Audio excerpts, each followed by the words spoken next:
Hello everyone, George Torquato here, winemaker, Cinnabar Winery here with Frank Cates, our tasting room manager, our beautiful downtown Saratoga tasting room. Today we are reviewing our 2010 Petite Sirah from the Paso Robles appellation. It's a blend of two different vineyards. It's 92% from the Solana vineyards in the San Miguel region, and the remaining 8% is from Kyler Grove, which is on the west side on shaly soils, 1,200 feet elevation, real windy spot, but together they make a very nice wine. George, I know the French were credited with creating Petite Sirah as a hybrid from Syrah and Pouilly. And what were they looking for when they did that? What was the reason? Yeah, I think what they were trying to create was a variety that ripened a little earlier. Syrah is a late ripening variety, and Petite Sirah does ripen earlier, probably 2 to 3 weeks earlier than Syrah. But the problem is that it's a thin-skinned variety. And in France, they get rain in the summertime, and that can really be a problem with thin-skinned varieties creating botrytis, which is a mold that grows. And well, here in California, Petite Sirah's new home, it's great because we have dry summers, we have hot days and cool nights, and we tend to have less of a problem with rot. So it's not very popular over in France, Petite Sirah. More in the southern France. Well, I'll tell you, I know the Paso Robles appellation is continuing to gain stature with the incredible quality of wines that are coming out of that region. Where'd you find the grapes for this?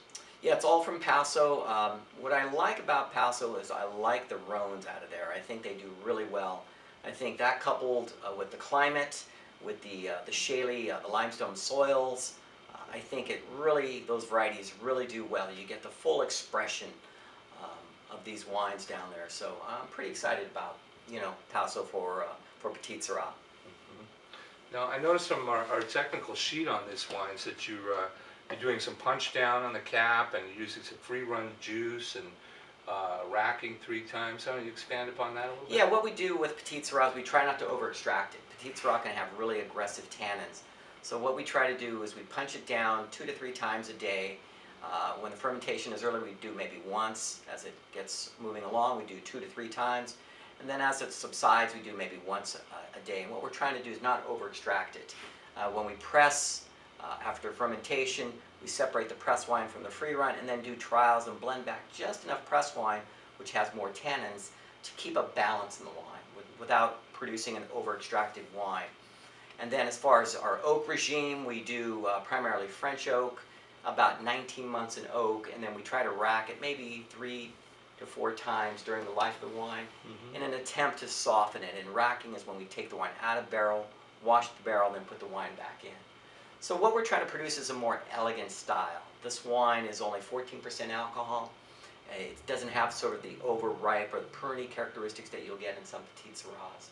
You know, I'm picking up a little bit of that nice soft toasty oak in the nose, but a real nice black tea kind of aroma. Yeah, I like that. I like black tea. I think some leather. I get a little bit of leather.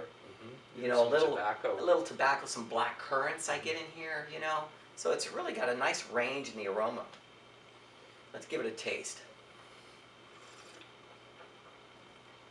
I think the first thing that comes across to me is the tannins. The tannins are very supple. It's got a nice long finish, really full in the mouth without being too tannic or too over extracted. I taste like I just bit into a nice ripe dark plum. Yes. It's really in the height of summer. That's a delicious fruit flavor. Yeah, that's one of the characteristics I put in the tasting notes is plum. So I think it's a wine that's drinking well now. Petite Sirah, I think you can age it for a few more years, certainly. This wine has lots of ageability.